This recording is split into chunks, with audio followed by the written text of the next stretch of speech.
buat kalian pada pagi hari ini. Teacher berharap kalian semua dalam keadaan sehat dan Tuhan Yesus senantiasa memberkati kita. Nah, pada pagi hari ini kita akan melanjutkan pembelajaran kita dari pertemuan yang lalu. Tapi sebelumnya kita berdoa dulu ya. Kita bersatu di dalam doa. Kembali Tuhan Yesus, kami mengucap syukur untuk setiap kebaikan Tuhan yang Tuhan masih berikan buat kami pada pagi hari ini.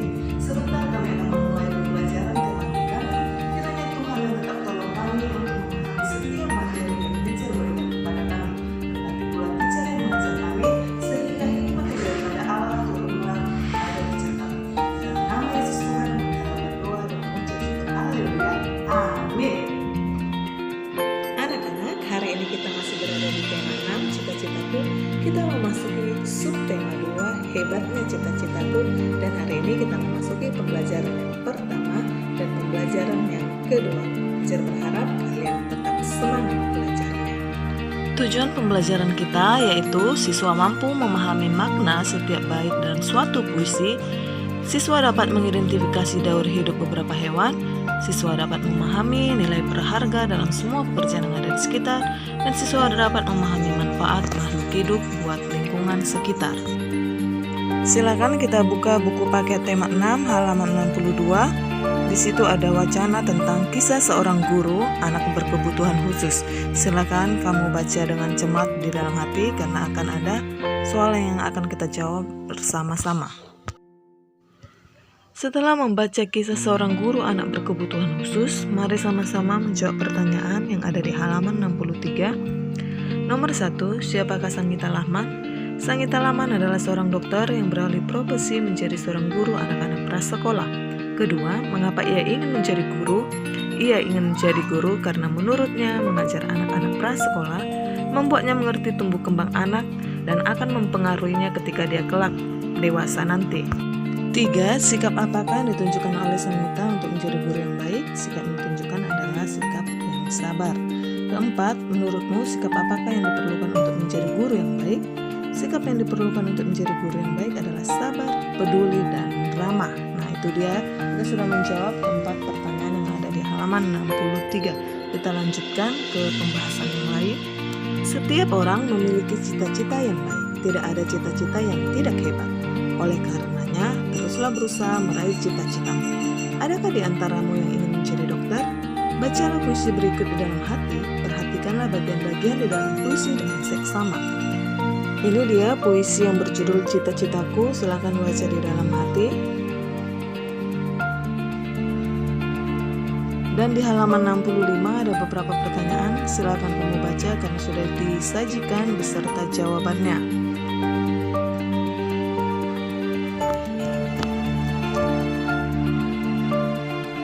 Perhatikan gambar di samping. Profesi apakah yang ditunjukkan pada gambar di atas? Adakah di antara kamu yang ingin menjadi dokter hewan seperti pada gambar di atas? Untuk menjadi seorang dokter hewan, tentu kamu harus mengetahui segala hal tentang hewan, termasuk daur hidupnya. Mengapa? Tentu saja, untuk menjadi seorang dokter hewan, kita harus mengetahui segala sesuatu tentang hewan, begitu juga dengan daur hidupnya. Karena supaya kita mengetahui segala sesuatu tentang yang ada di dalam tubuhnya, sehingga kita tidak sembarangan mengambil tindakan ketika hewan tersebut sakit. Sekarang mari kita mempelajari tahapan pertumbuhan hewan dari kecil hingga dewasa. Daur hidup hewan. Pada daur hidupnya, ada hewan yang mengalami perubahan bentuk, ada juga yang tidak. Hewan yang mengalami perubahan bentuk tubuh dalam daur hidupnya dikatakan mengalami proses metamorfosis. Kita sudah mempelajarinya di pembelajaran yang lalu. Proses metamorfosis yang terjadi pada hewan terbagi menjadi 2, yaitu metamorfosis sempurna dan metamorfosis tidak sempurna. Tentu kamu masih ingat perbedaan antara metamorfosis sempurna dengan metamorfosis tidak sempurna.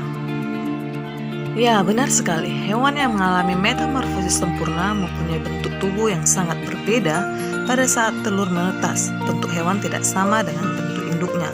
Hewan yang mengalami metamorfosis tidak sempurna ketika telur menetas, bentuk hewan mirip dengan bentuk tubuh induknya.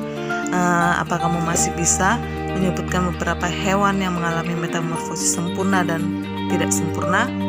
Ya, kalau dia metamorfosis sempurna contohnya adalah si kupu-kupu dan nyamuk, sedangkan metamorfosis tidak sempurna contohnya adalah belalang, kecoa, dan beberapa hewan lainnya. Mari kita perhatikan daur hidup pada katak. Katak dimulai dari telur, lalu nanti berubah menjadi kecebong.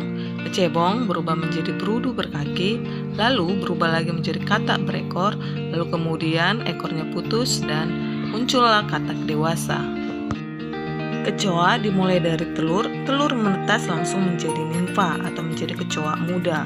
Kecoa muda nanti tumbuh menjadi dewasa, lalu muncullah kecoa dewasa. Daur hidup capung sama dengan daur hidup kecoa tadi. Dimulai dari telur lalu menetas langsung menjadi nimfa. Nimfa berubah menjadi capung dewasa. Daur hidup nyamuk sama panjangnya seperti daur hidup kupu-kupu dan katak. Dimulai dari telur, jentik-jentik, lalu nanti berubah menjadi pupa. Pupa berubah menjadi nyamuk muda atau nyamuk kecil, lalu nyamuk muda ini berubah menjadi nyamuk dewasa. Jadi daur hidup nyamuk ini juga merupakan metamorfosis sempurna.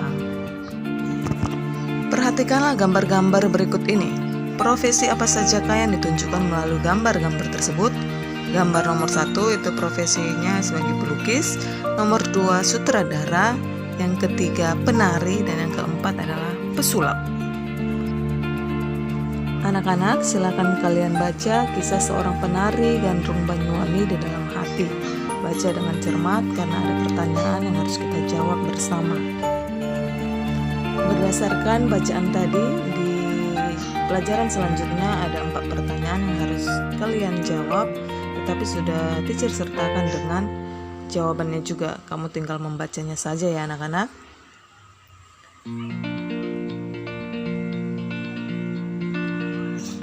Kehidupan seorang penari tentu sangat menarik untuk diketahui. Dengan kecintaannya terhadap seni daerah, Ibu Supina berupaya keras untuk melestarikan warisan budaya daerah. Mari kita simak sebuah puisi tentang seorang penari berikut ini. Ini puisinya, silakan kalian baca.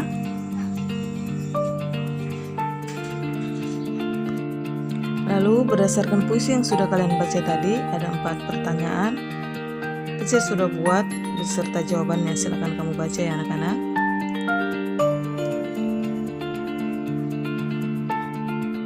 Seni tari merupakan salah satu bentuk seni yang hampir selalu ada di dalam kehidupan masyarakat tradisional. Negara Indonesia yang sangat kaya dengan keragaman seni budaya tentu memiliki jumlah seni tari yang tak terhingga jumlahnya. Akan tetapi, jumlah itu akan terus berkurang apabila masyarakat generasi yang baru tidak melestarikannya.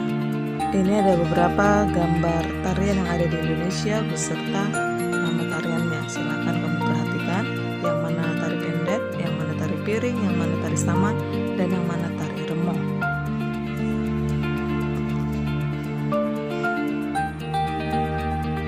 Negara Indonesia memang kaya akan budayanya dengan beragam masyarakat yang tinggal di dalamnya. Sebagai negara kepulauan, Indonesia memiliki ribuan pulau dan laut yang tersebar di seluruh wilayah. Selanjutnya mari kita lihat manfaat makhluk hidup di sekitar kita. Yang pertama itu sebagai sumber bahan pangan. Yang kedua, bahan sandang atau pakaian. Yang ketiga, sebagai peralatan rumah tangga. Yang keempat, sebagai produk kesehatan. Berdasarkan bacaan di atas dan juga dari berbagai sumber yang kamu ketahui, lakukan kegiatan berikut. 1. Buatlah sebuah peta pikiran untuk menjelaskan manfaat tumbuhan dan hewan terhadap kehidupan manusia. Ini anak-anak peta pikirannya, silakan kamu perhatikan. Lalu ini manfaat tumbuhan bagi lingkungan sekitar dan manfaat hewan bagi lingkungan sekitar.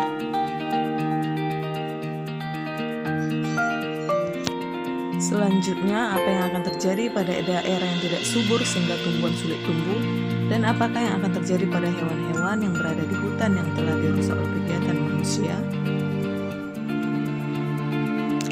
Nah, anak-anak teacher, hari ini tugas kalian adalah yang pertama, silakan gambarkan salah satu dari hidup hewan yang melakukan metamorfosis sempurna di buku gambarmu. Hewan-hewan yang melakukan metamorfosis sempurna contohnya adalah kupu-kupu, nyamuk, katak. Kamu boleh pilih salah satunya dan gambarkan di buku gambarmu. Lalu kedua, gambarkan salah satu dari hidup hewan yang melakukan metamorfosis tidak sempurna tidak sempurna, contohnya malam, kecoa. Kamu boleh pilih salah satunya yang mana yang gambar menurutmu lebih mudah. Nah, apabila ada pembelajaran atau tugas hari ini yang tidak kamu mengerti, silakan bergabung di Zoom meeting nanti. Teacher akan kirimkan linknya. Terima kasih atas perhatiannya. Tuhan Yesus memberkati kita semua. Bye-bye.